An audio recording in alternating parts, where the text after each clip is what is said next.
Shalom, salam sejahtera bagi kita semua.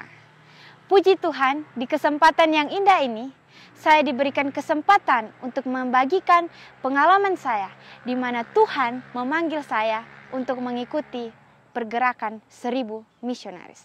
Tapi sebelum itu, mari kita berdoa. Ya Tuhan di surga, kami mengucap syukur banyak terima kasih atas segala pimpinan Tuhan. Sekarang hamba-Mu akan memberikan kesaksian. Biarlah Engkau semakin ditinggikan dan hamba-Mu semakin direndahkan. Inilah menjadi doa kami ya Tuhan, di dalam nama Yesus. Amin. Perkenalkan, nama saya Dea Monunutu. Saya adalah misionaris angkatan ke-30. Sebelum saya bergabung dengan pergerakan 1000 misionaris, saya punya riwayat penyakit yang sangat berbahaya, yaitu penyakit autoimun jenis GBS. Penyakit ini saya alami saat saya masih di kelas 2 SMA, dan penyakit ini menyebabkan saya harus dirawat di ICU selama 19 hari. Bahkan total saya di rumah sakit itu adalah 1 bulan, bahkan lebih beberapa hari. Saya sangat bergumul dengan sakit saya. Karena apa? Saat itu menyebabkan saya lumpuh, bahkan sampai tidak bisa bernafas spontan, sehingga saya harus memakai alat bantu nafas.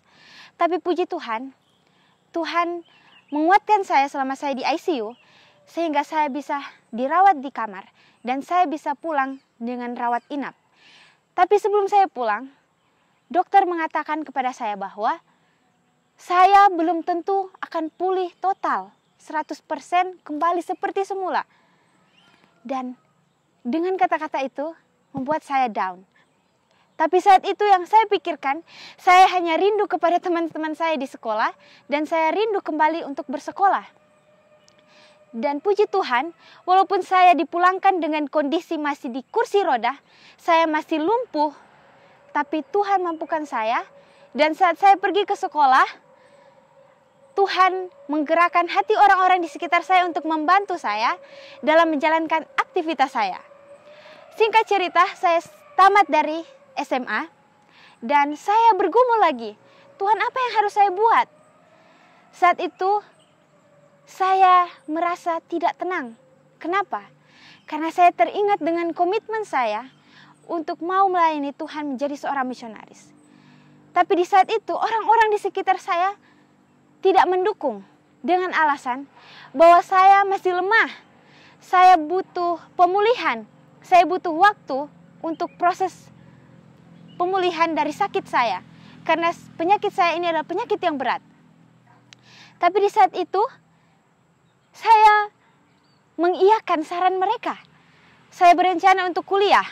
Saya sudah mencari segala info, dan di saat yang sama saya masih memiliki perasaan yang tidak tenang.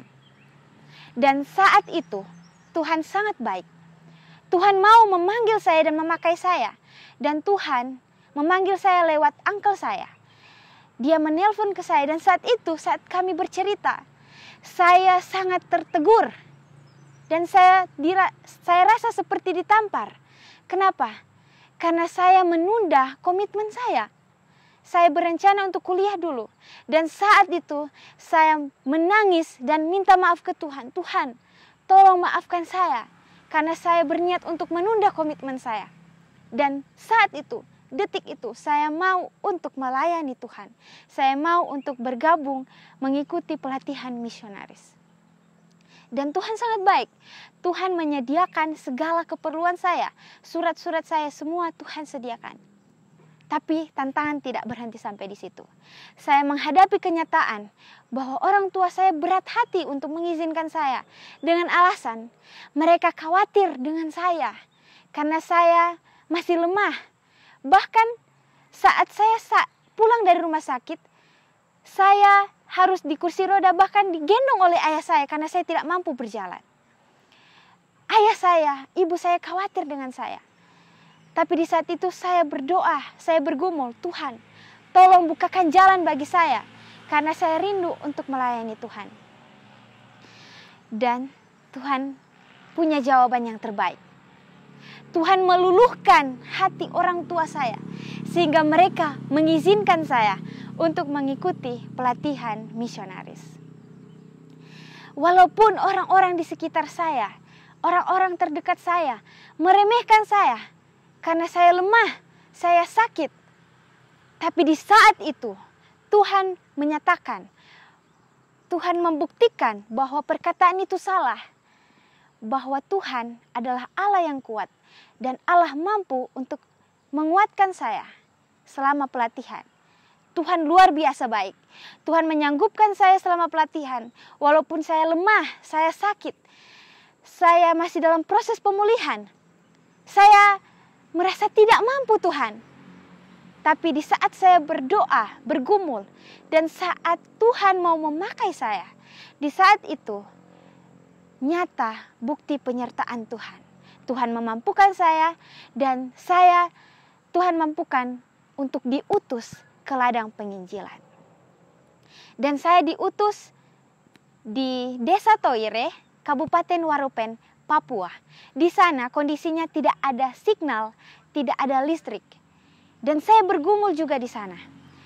Di sisi lain saya juga bergumul dengan latar belakang kehidupan di sana. Terlebih khusus orang-orang muda di sana. Kenapa? Karena orang-orang muda di sana banyak yang kecanduan dengan rokok, minuman keras, dan narkoba. Dan saya bergumul bagaimana saya akan menjangkau mereka. Terlebih khusus di sisi lain saya takut untuk bergaul dengan orang-orang seperti ini. Tapi Tuhan luar biasa. Tuhan bukakan jalan melalui kegiatan oikumene, yaitu perkumpulan orang-orang muda dari beberapa denominasi. Dan lewat itu kami membuat kegiatan kerja bakti dan ibadah rutin 1 bulan 2 kali. Dan di saat itu banyak orang-orang muda yang mau bergabung. Mereka sangat antusias, bahkan mereka rela turun ke got, kerja bakti. Dan mereka menyisihkan waktu mereka untuk beribadah. Walaupun di field kami, di ladang penginjilan kami, tidak ada anggota jemaat. Tapi Tuhan menggerakkan hati orang-orang muda, hati teman-teman kami di sana untuk ikut beribadah bersama-sama dengan gereja kami. Dan di saat akhir pelayanan kami, di saat kami bingung, kami tidak punya anggota jemaat. Kami hanya punya pendeta yang menjadi pembicara kami. Kami bingung siapa yang akan menjadi panitia dan mendukung KKR kami. Tapi Tuhan menggerakkan orang-orang muda yang dulunya kami tidak tahu mau bergaul bagaimana dengan mereka. Mereka lah yang menjadi panitia di KKR kami. Dan mereka yang mendukung semua kegiatan KKR itu dari awal sampai akhir. Mereka yang turut ambil bagian. Dan Tuhan sangat luar biasa. Orang-orang muda yang di sana, mereka bahkan mau beribadah dan mau belajar Alkitab bersama-sama dengan kami. Dan ketika kami pulang, kami merasakan suatu kekeluargaan yang Tuhan tunjukkan bahwa Tuhan itu kasih. Tuhan memberikan segala keperluan saya, baik keperluan sehari-hari maupun keluarga yang saya butuhkan. Tuhan berikan lewat orang-orang di sana. Saudara-saudara yang kekasih, pengalaman hidup yang saya rasakan membuktikan benar yang dikatakan di dalam Mazmur 139 ayat 13 dan 14. Sebab Engkaulah yang membentuk buah pinggangku, menenun aku dalam kandungan ibuku. Aku bersyukur kepadamu oleh karena kejadianku dahsyat dan ajaib. Ajaib apa yang kau buat, dan jiwaku benar-benar menyadarinya. Saya yakin dan percaya Tuhan yang membentuk saya bahkan dalam kandungan ibu saya, Tuhan yang sama yang membentuk saudara-saudara. Saya yakin dan percaya pengalaman hidup saya, kejadian yang saya alami dalam hidup saya itu dahsyat dan ajaib. Kenapa? Karena ada Tuhan di sana, karena ada Tuhan yang dahsyat dan ajaib di sana. Walaupun saya lemah, saya sakit, bahkan saya sempat lumpuh, tapi Tuhan mampukan saya. Tuhan menguatkan saya yang lemah ini. Dan Saya yakin dan percaya Tuhan yang sama akan memanggil dan mengutus saudara-saudara. Saya yakin dan percaya, saudara-saudara, dimanapun saudara berada, baik itu di rumah, di sekolah, di tempat kerja, di mana saja, di saat Anda rindu untuk melayani Tuhan, Tuhan akan memakai saudara-saudara untuk menjadi alatnya. Dan sebagaimana saya yang lemah, saya yang tidak mampu, yang bisa dikatakan mustahil untuk mengikuti pelatihan yang termasuk berat, Tuhan mampukan saya. Tuhan menguatkan saya. Bagaimana dengan saudara-saudara, terlebih khusus orang-orang muda?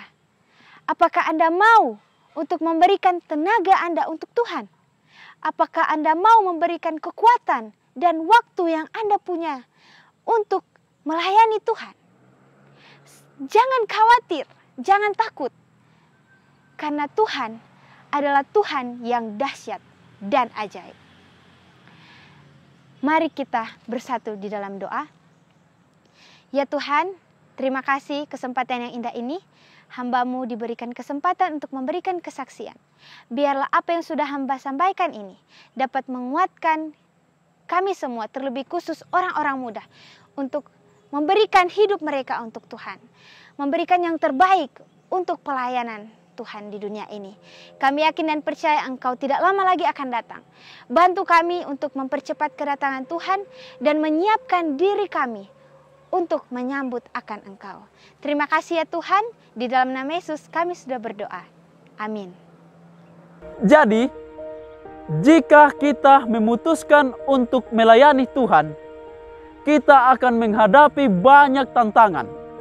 Tetapi ingatlah bahwa ada Tuhan yang berjalan di depan kita.